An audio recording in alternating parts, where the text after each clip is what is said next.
പുതിയൊരു വീഡിയോയിലേക്ക് സ്വാഗതം. ഇന്നത്തെ വീഡിയോയിൽ നമ്മൾ ഡിസ്കസ് ചെയ്യാൻ പോകുന്നത് NCERT ടെക്സ്റ്റ് ക്ലാസ് 7-ലെ ജിയോഗ്രഫി ചാപ്റ്റർ 3 ആണ്. ജിയോഗ്രഫി ചാപ്റ്റർ 1 ആൻഡ് 2 നമ്മൾ ഓൾറെഡി ഡിസ്കസ് ചെയ്ത് കഴിഞ്ഞു. കാണാത്തവർ ആ വീഡിയോസ് കാണുക. ഇന്ന് നാം പറയാൻ പോകുന്ന ചാപ്റ്ററിൻ്റെ പേരാണ് അവർ ചേഞ്ചിങ് എർത്ത്. ഭൂമിയുടെ സർഫസിലും ഭൂമിയുടെ അകംഭാഗത്തും എന്തെല്ലാം മാറ്റങ്ങൾ സംഭവിക്കുന്നു എന്നാണ് ഈ ചാപ്റ്ററിൽ പറയുന്നത്. നമുക്ക് ആരംഭിക്കാം. The lithosphere is broken into a number of plates known as the lithospheric plates. അപ്പോൾ നമ്മൾ കഴിഞ്ഞ ചാപ്റ്ററിൽ പഠിച്ചിരുന്നു ഭൂമിയെ വിവിധ ലെയറുകളായിട്ട് തരംതിരിച്ചിട്ടുണ്ട്. ക്രസ്റ്റ്, മാന്റിൽ, കോർ എന്നിവയാണ് അവയുടെ പ്രധാന ഭാഗങ്ങൾ. ഇതിൽ ലിത്തോസ്ഫിയർ എന്ന് പറഞ്ഞു കഴിഞ്ഞാൽ ക്രസ്റ്റും മാന്റിലിൻ്റെ അപ്പർ പാർട്ടും കൂടെ ചേർന്നാണ് ഫോം ചെയ്യുന്നത്. അതിനെയാണ് എന്ത് പറയുന്നത്? Lithosphere, crest and upper part of the mantle. ഈ ലിത്തോസ്ഫിയർ പല പ്ലേറ്റുകളായിട്ട് ബ്രോക്കൺ ഡൗൺ ചെയ്യപ്പെട്ടിരിക്കുന്നു. പല പ്ലേറ്റുകളായിട്ടാണ് ഭൂമിയിൽ കാണപ്പെടുന്നത്, ഭൂമിക്കടിയിൽ കാണപ്പെടുന്നത്.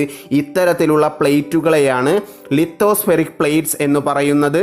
Movement of the molten magma inside the earth occurs, thereby the lithospheric plates are moved very slowly, just a few millimeters each year. അപ്പോൾ നമ്മൾ പറഞ്ഞു മാന്റിലിൽ എന്തുണ്ട്? മോൾട്ടൻ സ്റ്റേറ്റിലുള്ള മാഗ്മയുണ്ട്. ഈ മോൾട്ടൻ സ്റ്റേറ്റിലുള്ള മാഗ്മയിൽ ഈ ലിത്തോസ്ഫെറിക് പ്ലേറ്റ്സ് അനങ്ങുന്നുണ്ട്, അതായത് മൂവ്മെന്റ് ഉണ്ട്. കാരണം എന്താണ്? ഈ മാഗ്മ സെമി ഫ്ലൂയിഡിക് കണ്ടീഷനിലാണ്, മോൾട്ടൻ സ്റ്റേറ്റിലാണ്. അതിനാൽ തന്നെ ഈ മൂവ്മെന്റ് ഓഫ് ലിത്തോസ്ഫെറിക് പ്ലേറ്റ്സ് സാധ്യമാകുന്നുണ്ട്. അതിനാൽ തന്നെ ഓരോ വർഷവും ജസ്റ്റ് വെരി ഫ്യൂ മില്ലിമീറ്റേഴ്സ്, അതായത് വളരെ കുറഞ്ഞ രീതിയിൽ ഈ പ്ലേറ്റ്സ് എന്ത് ചെയ്യുന്നുണ്ട്? മൂവ് ചെയ്യുന്നുണ്ട്. Movement of these plates causes changes on the surface of the earth. അതിനാൽ തന്നെ ഇത്തരത്തിലുള്ള ലിത്തോസ്ഫെറിക് പ്ലേറ്റിൻ്റെ മൂവ്മെൻറ്റ് കൊണ്ട് എർത്തിൻ്റെ സർഫസിൽ ചേഞ്ചസ് ഉണ്ടാകുന്നു. അപ്പോൾ ഭൂമിയുടെ സർഫസിൽ ചേഞ്ചസ് ഉണ്ടാകാനുള്ള കാരണം എന്താണ്? ലിത്തോസ്ഫെറിക് പ്ലേറ്റ്സിൻ്റെ മൂവ്മെൻ്റ് ആണ്. ലിത്തോസ്ഫെറിക് പ്ലേറ്റ്സിൻ്റെ മൂവ്മെൻറ്റിന് കാരണം എന്താണ്?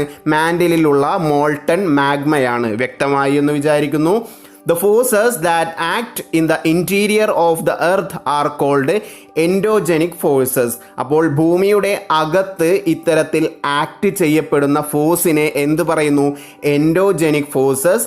While the forces that work on the surface of the earth are called exogenic forces. ഇനി ഭൂമിയുടെ സർഫസിലേക്ക് പുറത്തേക്ക് ആക്ട് ചെയ്യപ്പെടുന്ന ഫോഴ്സസിനെയാണ് എന്ത് പറയുന്നത്? Exogenic forces. അപ്പോൾ ഭൂമിയുടെ അകത്ത് ആക്ട് ചെയ്യപ്പെടുന്ന ഫോഴ്സാണ് എൻഡോജനിക് ഫോഴ്സസ്. ഭൂമിയുടെ പുറത്ത് ആക്ട് ചെയ്യപ്പെടുന്ന ഫോഴ്സാണ് exogenic forces. Exogenic forces are sometimes produce sudden movements and at the other times produce slow movements. അപ്പോൾ ഈ എൻഡോജനിക് ഫോഴ്സസ് കൊണ്ട് രണ്ട് തരത്തിലുള്ള മൂവ്മെന്റ്സ് ഉണ്ടാകുന്നുണ്ട്. വളരെ വേഗത്തിലും വളരെ പെട്ടെന്നുമുള്ള മൂവ്മെന്റ്സ്, അതാണ് സഡൻ മൂവ്മെന്റ്സ്. ഇനി വളരെ പതിയെ ഉള്ള മൂവ്മെന്റ്സ്, അതാണ് സ്ലോ മൂവ്മെന്റ്സ്. ഇനി sudden movements like earthquakes and volcanoes cause mass destruction over the surface of the earth. അപ്പോൾ ഈ സഡൻ മൂവ്മെന്റ്സിന് എക്സാമ്പിൾ ആണ് എർത്ത് ക്വേക്കും വോൾക്കാനോ എല്ലാം പൊട്ടി വരുന്നത്. അപ്പോൾ ഇത് ഭൂമിയിൽ വളരെയധികം നാശനഷ്ടം ഉണ്ടാക്കാൻ കാരണമാകുന്നു. അപ്പോൾ സഡൻ മൂവ്മെന്റിന് എക്സാമ്പിൾ ആണ് എർത്ത് ക്വേക്കും വോൾക്കാനോസും. വ്യക്തമായി എന്ന് വിചാരിക്കുന്നു. നമുക്കിവിടെ ഫിഗറിൽ കൊടുത്തിരിക്കുന്നത് ഒരു വോൾക്കാനോയുടെ ഫിഗർ ആണ്. A volcano is a went എന്ന് പറഞ്ഞാൽ opening in the earth's crust through which molten material erupts suddenly. അപ്പോൾ ഭൂമിയുടെ സർഫസിൽ ഉണ്ടാകുന്ന ഒരു ഓപ്പണിംഗ് ആണ് വോൾക്കാനോ. ഈ വോൾക്കാനോയിലൂടെ എന്ത് പുറത്തേക്ക് വരുന്നു? മോൾട്ടൻ സ്റ്റേറ്റിലുള്ള മാഗ്മ പുറത്തേക്ക് വരുന്നു. ഇവയെയാണ് നാം ലാവ എന്ന് പറയുന്നത്. നിങ്ങൾക്ക് ഈ ഫിഗറിൽ നോക്കിയാൽ വ്യക്തമാകും.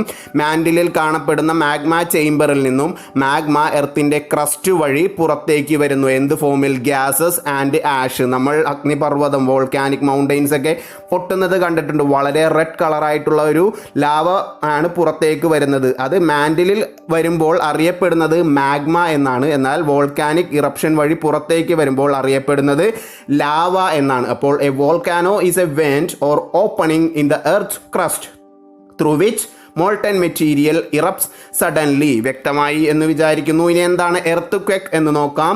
Vibration in the surface of the earth is called earthquake. അപ്പോൾ ഭൂമിയുടെ സർഫസിൽ ഉണ്ടാകുന്ന വൈബ്രേഷൻസ്, കുലുക്കങ്ങൾ, അനക്കങ്ങൾ അല്ലെങ്കിൽ ചലനങ്ങളാണ് എന്ത്? എർത്ത് ക്വേക്ക്, ഭൂമി കുലുക്കം എന്ന് നമ്മൾ മലയാളത്തിൽ സാധാരണയായി പറയുന്നത്. The place in the crust where the movement start is called the focus. അപ്പോൾ ഭൂമിയുടെ ക്രസ്റ്റിൽ ഇത്തരത്തിലുള്ള മൂവ്മെന്റ് സ്റ്റാർട്ട് ചെയ്യുന്ന പോയിന്റിനെയാണ് ഫോക്കസ് എന്ന് പറയുന്നത്. The place on the surface above the focus is called epicentre. ഈ ഫോക്കസിന് നേരെ മുകളിലായി ഭൂമിയുടെ സർഫസിലുള്ള പോയിന്റിനെയാണ് എപ്പിസെന്റർ എന്ന് പറയുന്നത്. ഞാൻ ആ ഫിഗർ കാണിച്ചു തരാം, അപ്പോൾ നിങ്ങൾക്ക് വ്യക്തമാകും. അപ്പോൾ എർത്തിന്റെ ക്രസ്റ്റിൽ മൂവ്മെന്റ് സ്റ്റാർട്ട് ചെയ്യുന്ന പോയിന്റ് ആണ് ഫോക്കസ്. ഈ ഫോക്കസിന് നേരെ മുകളിൽ എർത്തിന്റെ സർഫസിലുള്ള പോയിന്റ് ആണ് epicentre. Greatest damage is usually closest to the epicentre and the strength of the earthquake decreases away from the centre. അപ്പോൾ ഈ എർത്ത്ക്വേക്കിന് ഏറ്റവും കൂടുതൽ ഡാമേജസ് ഉണ്ടാക്കാൻ പറ്റുന്ന ഭാഗം ഏതാണ്? നമ്മൾ പറഞ്ഞ എപ്പിസെന്റർ ആണ്. ഈ എപ്പിസെന്ററിനോട് അടുത്ത ഭാഗത്താണ് എർത്ത്ക്വേക്ക് മൂലം ഏറ്റവും കൂടുതൽ നാശനഷ്ടങ്ങൾ ഉണ്ടാകുന്നത്. എപ്പിസെന്ററിൽ നിന്നും അകന്നു പോകും തോറും ഈ എർത്ത്ക്വേക്കിന്റെ ശക്തി കുറഞ്ഞു വരുന്നു. Although earthquake cannot be predicted but impact can be minimized. നമുക്ക് earthquake നേരത്തെ predict ചെയ്യാനൊന്നും പറ്റില്ല, എന്നാൽ ഇത് ഉണ്ടായിക്കഴിഞ്ഞാൽ അതിൻ്റെ ഇമ്പാക്റ്റ് മിനിമൈസ് ചെയ്യാം. അതിനുള്ള ചില വഴികളാണ് താഴെ പറയുന്നത്. റെക്കഗ്നൈസിങ് സേഫ് സ്പോട്ട്, ഒരു സേഫ് ആയിട്ടുള്ള സ്പോട്ട് റെക്കഗ്നൈസ് ചെയ്ത് നമ്മൾ അങ്ങോട്ട് മാറുക. Staying away from the fire places, തീയുള്ള ഭാഗങ്ങളിൽ നിന്നും മാറി നിൽക്കുക. വീടിൻ്റെ ചിമ്മിനികളിൽ നിന്നും മാറി നിൽക്കുക. വിൻഡോ സൈഡിൽ നിന്നും മാറി നിൽക്കുക. ഓപ്പൺ ആയിട്ടുള്ള ഒരു പ്ലേസിലേക്ക് നമ്മൾ മാറുക. Are the measures which may be helpful as safe guards. ഇത്തരത്തിൽ ചെയ്തു കഴിഞ്ഞാൽ നമുക്ക് ഒരു പരിധി വരെ ഭൂമി കുലുക്കൽ നിന്നും രക്ഷപ്പെടാൻ സാധിക്കും. വ്യക്തമായി എന്ന് വിചാരിക്കുന്നു. അപ്പോൾ നമ്മൾ പറഞ്ഞ ഈ ഫോക്കസും എപ്പിസെന്ററും നിങ്ങൾക്ക് ഈ ഫിഗറിൽ കാണാം. ഈ ഫോക്കസ് എന്ന് പറയുന്നത് ഭൂമിയുടെ ക്രസ്റ്റിൽ കണ്ടില്ലേ focus. This is where the earthquake occurs. It is the origin of the seismic energy. അപ്പോൾ ഈ സീസ്മിക് എനർജിയുടെ ഒറിജിൻ ആണ് ഈ ഫോക്കസ് എന്ന് പറയുന്നത്. ഇവിടെ നിന്നാണ് വൈബ്രേഷൻസ് സ്റ്റാർട്ട് ചെയ്യുന്നത്. പിന്നീട് ഈ പോയിന്റിൽ നിന്നും നേരെ ഭൂമിയുടെ സർഫസിലുള്ളതാണ് എപ്പിസെന്റർ. നിങ്ങൾക്ക് അവിടെ മാർക്ക് ചെയ്തിരിക്കുന്നത് കാണാം. ആ ഭാഗമാണ് എപ്പിസെന്റർ. ഭൂമിയുടെ സർഫസിലുള്ള ഭാഗം ഫോക്കസിന് നേരെ മുകളിൽ. പിന്നീട് ഈ എപ്പിസെന്ററിന് ചുറ്റുഭാഗത്തേക്ക് ഈ സീസ്മിക് വേവ്സ് പോവുകയും ചെയ്യുന്നു. എന്നാൽ എപ്പിസെന്ററിൽ നിന്നും അകന്നു പോകുന്തോറും ഈ സീസ്മിക് വേവ്സിന്റെ ശക്തി കുറഞ്ഞു വരുന്നു. ഏറ്റവും പവർഫുൾ ആയതും ഏറ്റവും കൂടുതൽ ഡാമേജിന് സാധ്യതയുള്ളതും എപ്പിസെന്ററിന്റെ അടുത്തുള്ള ഭാഗങ്ങളിലാണ്. ഓക്കെ, ഇനി ചില കാര്യങ്ങൾ പറഞ്ഞു തരാം. There are 3 type of earthquake waves. അപ്പോൾ എർത്ത്ക്വേക്ക് വേവ്സ് പ്രധാനമായും 3 തരത്തിലാണുള്ളത്. ഫസ്റ്റ് വൺ പി വേവ്സ് അല്ലെങ്കിൽ പ്രൈമറി വേവ്സ് അല്ലെങ്കിൽ ലോഞ്ചിറ്റ്യൂഡിനൽ വേവ്സ് എന്നറിയപ്പെടുന്നു. രണ്ടാമത്തേത് secondary waves or transverse waves. മൂന്നാമത്തത് L waves or surface waves എന്നറിയപ്പെടുന്നു. അപ്പോൾ പ്രധാനമായും 3 തരത്തിലാണ് എർത്ത്ക്വേക്ക് അല്ലെങ്കിൽ സീസ്മിക് വേവ്സ് ഉള്ളത്.